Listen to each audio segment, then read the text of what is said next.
नमस्ते ट्रेडर्स, आप सभी का एक और नई वीडियो में स्वागत है। चलिए देखते हैं इस वीडियो में कि बैंक निफ्टी का क्या हालचाल रहने वाला है अगले वीक के लिए और हम कैसे इसको नेक्स्ट वीक में अप्रोच कर सकते हैं, कैसी हमारी प्लानिंग होनी चाहिए। तो यहाँ पर आप देखेंगे अभी मैंने डेली चार्ट ओपन कर रखा है और डेली में मार्केट ने प्रीवियस लेवल्स का ब्रेकआउट दे दिया है। और ब्रेकआउट के बाद हमें यहाँ टॉप पर एक नॉर्मल डोजी जैसी या स्पिनिंग टॉप कह लीजिए, आप जो भी कह लीजिए, एक कैंडल दिखी है। बट ये कैंडल न्यूट्रल है, इसको हम बेयरिश कैंडल नहीं बोलते हैं, इसको हम न्यूट्रल कैंडल बोलते हैं। और ये बेयरिश कब होगी? जब मार्केट इसका लो ब्रेक करता है। तो अगर अगले दिन इसका डे लो ब्रेक होता है तो फिर यहाँ पे हमारा व्यू थोड़ा बेयरिश हो सकता है, बट उसकी पॉसिबिलिटी कम है क्योंकि मार्केट अभी पॉजिटिव, मार्केट का जो सेंटीमेंट है वो पॉजिटिव है। जो यहाँ पे इंट्राडे ट्रेंड लग रहा है ये वाला भी पॉजिटिव ही लग रहा है। तो अभी हम सेलिंग के बारे में उतना एग्रेसिवली नहीं सोचेंगे, ठीक है। जिधर मार्केट जा रहा है मार्केट के साथ ही चलना चाहिए हमें हमें वो फेडअप नहीं हो जाना कि कितना ऊपर जाएगा मार्केट, कहीं तो गिरेगा कहीं तो गिरेगा। तो जब रिट्रेसमेंट आएगा तो हम उसके लिए प्लान करेंगे, बट अभी हमारा व्यू यहाँ पर अपसाइड का ही होना चाहिए। अगर मैं आपको वीकली चार्ट दिखाऊं तो आप वीकली चार्ट भी देखोगे तो काफ़ी अच्छा चल रहा है। यहाँ पे फ्रेश ब्रेकआउट्स देखने को मिले हैं हमें। मार्केट ने यहाँ पे आया, मार्केट आया, इसने 2 वीक यहाँ पे होल्ड किया, ब्रेकआउट हमें देखने को मिल रहा है। तो ऐसा नहीं है कि यहाँ से मार्केट डायरेक्ट 50,000 54,000 चले जाएगा, यहाँ भी रिट्रेसमेंट्स आएंगे। और वो पॉसिबल रिट्रेसमेंट कैसे आएगा पता है आपको? यहाँ पे अगर आप निफ्टी का चार्ट देखेंगे तो निफ्टी भी यहाँ पे एक रेंज बनाता है, इस रेंज का ब्रेकआउट है और यहाँ से कॉन्टिन्यूसली ऊपर की तरफ जा रहा है। तो यहाँ पर निफ्टी को एक रेजिस्टेंस फेस करना पड़ सकता है अपने ऑल टाइम हाई के आसपास। तो अगर निफ्टी यहाँ पे जाके रिट्रेस करता है तो उसके साथ साथ तब हमें बैंक निफ्टी में एक रिट्रेसमेंट देखने को मिल सकता है यहाँ पे, कि बैंक निफ्टी भी पॉसिबली 42,500 43,000 इन सारे लेवल से कहीं से रिट्रेस करे। बट उसके लिए हमें निफ्टी पे नज़र बना के रखना ज़रूरी है कि निफ्टी उन लेवल्स पर आके क्या करा। अगर निफ्टी कंप्लीटली उसे ब्रेकआउट करके ऊपर जाते रहता है जो प्राइस एक्शन में कम पॉसिबल है, तो फिर ये बैंक निफ्टी भी ऊपर जाते जाएगा। तो हमें इस चीज़ से प्रॉब्लम नहीं होना चाहिए कि क्यों इंडेक्स ऊपर जा रहे हैं। अगर इंडेक्स ऊपर जा रहे हैं तो हमें इनके साथ ऊपर का ही ट्रेड लेना है, और अगर ये नीचे आएंगे तो फिर उस हिसाब से प्लान किया जाएगा यहाँ पे। तो यहाँ पर डेली चार्ट में जो अभी हमने डिस्कस किया कि यहाँ पर एक डोजी कैंडल जैसा फॉर्मेशन हुआ है, तो अब 15 मिनट के चार्ट में चलते हैं। बस मार्केट का सेंटीमेंट मैं आपको बता दे रहा हूँ कि अभी मार्केट का सेंटीमेंट भी पॉजिटिव है।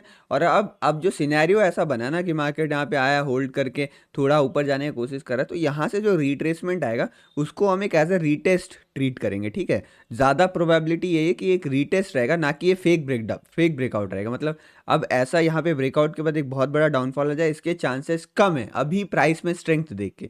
बट अगर मान लीजिए गैप डाउन होकर एक इतनी बड़ी रेड कैंडल बन जाती है तो फिर हो सकता है नेक्स्ट दिन मैं आपको ये बोलते हुए मिलूँ कि ये ब्रेकआउट अब फेल हो चुका है। तो अभी जो प्राइस दिख रहा है हमें उस हिसाब से ये ब्रेकआउट को सस्टेन करना चाहिए और धीरे धीरे ही सही बट इसको ऊपर की तरफ और प्रोसीड करना चाहिए। अगर आप बैंक निफ्टी के टारगेट्स देखेंगे ना तो इसका वीकली चार्ट में आपको यहाँ पर एक पैटर्न दिख रहा होगा। मार्केट यहाँ से चलना स्टार्ट किया था, कहाँ के लेवल से? ऑलमोस्ट 16,000 18,000 के लेवल से यहाँ से बैंक निफ्टी इतना ऊपर गया।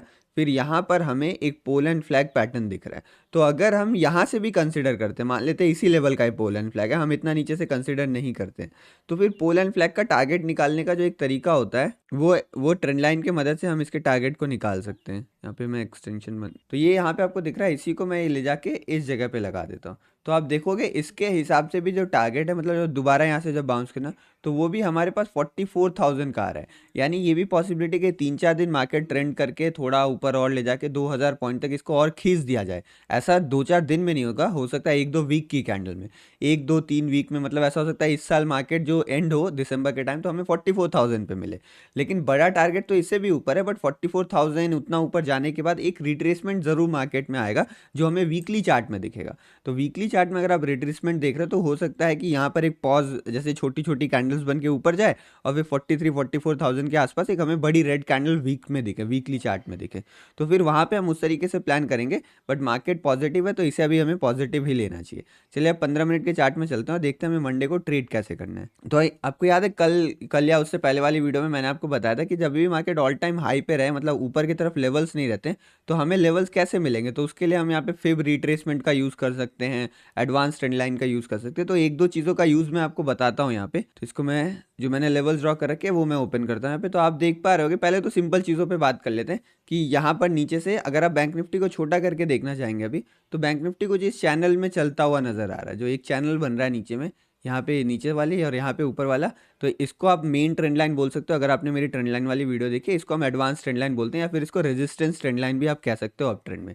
तो यहाँ पर इस चैनल में चलता हुआ नज़र आ रहा है, और अभी इस चैनल के टॉप एंड में है। तो ऐसा हो सकता है कि कल भी हमें, अगर कल का अभी डिस्कस करते हैं, बट ऐसा हो सकता है यहाँ कहीं से मूवमेंट, फिर हमें एक नीचे की तरफ इधर कहीं के आसपास मोमेंटम दिखे।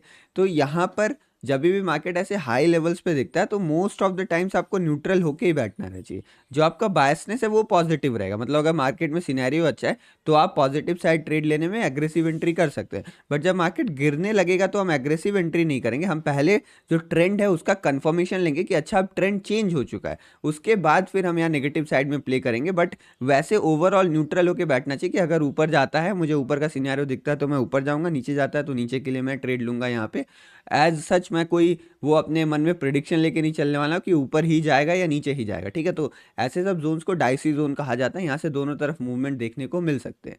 तो कल के लिए जो ऊपर की तरफ इंपॉर्टेंट लेवल्स है ना, अगर मैं आपको वो बताऊं, तो यहाँ पर आप देखोगे ये वाला जो आपको दिख रहा होगा, ये जो रेड लाइन मैंने ड्रॉ किया, ये कौन सा लेवल है? ये लेवल है 42,610 का। तो ये वाला लेवल मैंने फिब एक्सटेंशन की मदद से लिखा है, 1.618 का लेवल है। तो अगर मार्केट इसको सक्सेसफुली क्रॉस कर जाता है, सक्सेसफुली क्रॉस मतलब इसके ऊपर मार्केट सस्टेन कर जाता है। सस्टेन मतलब क्या होता है? हो सकता है एक 15 मिनट की कैंडल क्लोज आए या 5 मिनट की कैंडल ऊपर क्लोज हो जाती है, पावरफुल कैंडल, तो हम मानते हैं सस्टेन कर गया यहाँ पे। तो एक चांस है कि ये 42,600 के आसपास जाए। बट उससे पहले भी मार्केट के रास्ते में कई रुकावटें हैं। पहला रुकावट क्या है? 42,500 का। 42,500 क्या है? एक ये साइकोलॉजिकल लेवल है, और यहाँ पर भी मार्केट रुक सकता है, हो सकता है यहाँ पर जाए, रिट्रेस करे, फिर एक हाई यहाँ 42,600 का लगा है। तो इंटरडे प्राइस एक्शन में आपको काफ़ी ज़्यादा अलर्ट रह के यहाँ पे काम करना पड़ेगा। जो बेस्ट सिनेरियो हमारे लिए बन सकता है वो ये है कि अगर मार्केट यहाँ कहीं का, ये एक जोन बना हुआ है, यहाँ पे आप देखोगे एक जोन बना हुआ है, जो कल के दिन मतलब जो प्रीवियस ट्रेडिंग सेशन था उसके क्लोजिंग के टाइम में जोन बना था। तो मार्केट अगर इसी जोन के बीच में फ्लैट ओपन हो गया, इसको ऊपर की तरफ ब्रेक करता है ना, और ये ब्रेकआउट थोड़ी देर बाद आता है, मतलब ऐसा हो 5 या 10 मिनट बाद आए, तो यहाँ पर एक पॉसिबिलिटी है कि मार्केट कल के हाई को टेस्ट करेगा। तो अगर आपको ये ट्रेड यहाँ कहीं मिल जाता है, मतलब मान लीजिए आप प्राइस एक्शन ट्रेड करो, या फिर आपको यहाँ से एक रिवर्सल मिल जाता है, मार्केट पहले नीचे जोन को ब्रेक करता है, यहाँ पे ट्रैप करके घूमता है, तो अगर आप इस जोन पे कहीं ट्रेड पकड़ पा रहे हो तो वेल एंड गुड, आप यहाँ से एक रिवर्सल ट्रेड पकड़ सकते हैं यहाँ के लिए। बट अगर आप यहाँ कहीं ब्रेकआउट ट्रेड पकड़ना चाह रहे हैं ना, तो आपको इस बात को ध्यान रखना पड़ेगा कि ये जो नीचे वाला लेवल है 250 का है, और ऊपर वाला जो लेवल है 345 का, यानी कुल मिला के 90-95 पॉइंट का यहाँ पर डिफरेंस है। तो 95 पॉइंट्स में ऐसा हो सकता है एक बड़ी कैंडल, दो बड़ी कैंडल बने, उसका मार्केट यहाँ से टर्न अराउंड हो जाए।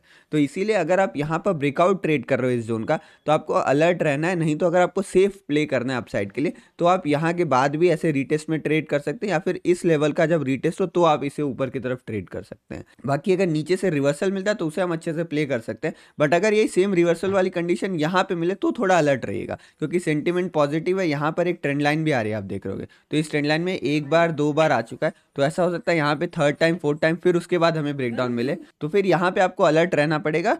और बाकी नीचे के लेवल में अगर हम सपोर्ट की बात करें, तो ये वाला पूरा जोन एज ए सपोर्ट काम करने वाला है। मतलब ऐसा हो सकता है कि अगर मार्केट यहाँ से ब्रेकडाउन दे तो थोड़ा देर होल्ड करे, ठीक है।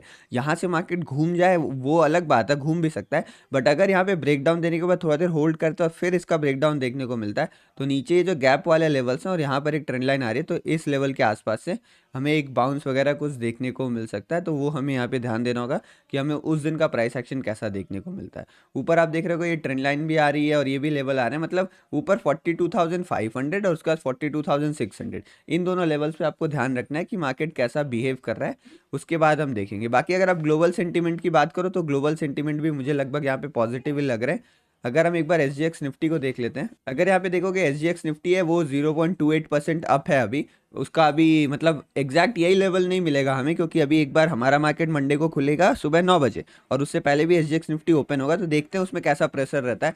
बाकी अगर आप देखोगे जो इंडिया विक्स है वो भी 14 के आसपास चल रहा है, तो यहाँ पे ऑप्शन बाइंग में वैसे ही थोड़ा दिक्कत चल रहा है। बाकी अगर ये चाइना वाला आप देखोगे, बाकी मेजर इंडेक्स पॉजिटिव है और USD INR नेगेटिव है। जब भी USD INR नेगेटिव होता है तो वो हमारे मार्केट्स के लिए अच्छा होता है, तो उस हिसाब से भी हमारे मार्केट्स को ऊपर जाना चाहिए। तो सारे सिचुएशन, सारे सेंटिमेंट पॉजिटिव है यहाँ पे। नेगेटिव साइड में हम उतना एग्रेसिव नहीं जाएंगे, पॉजिटिव साइड में एग्रेसिव जा सकते हैं इंट्राडे प्राइस एक्शन को देखते हुए। तो अगर आपने टेलीग्राम ज्वाइन नहीं किया तो मैं टेलीग्राम पे अगर मुझे कुछ मिलता है उस दिन तो मैं अपडेट ज़रूर कर दूंगा। तो ये वीकली एनालिसिस थी, ये इस टाइप की फर्स्ट वीडियो है। तो अगर कोई सजेशन हो आपका, या फिर आप चाहते हो कि मैं ऐसे नहीं ऐसे करूँ, कुछ चीज़ों को कुछ इंप्रूव करूँ, तो आप ज़रूर बताएगा, मैं इंप्रूव करने की पूरी पूरी कोशिश करूँगा। चलिए मिलते हैं नेक्स्ट वीडियो में। धन्यवाद, थैंक यू।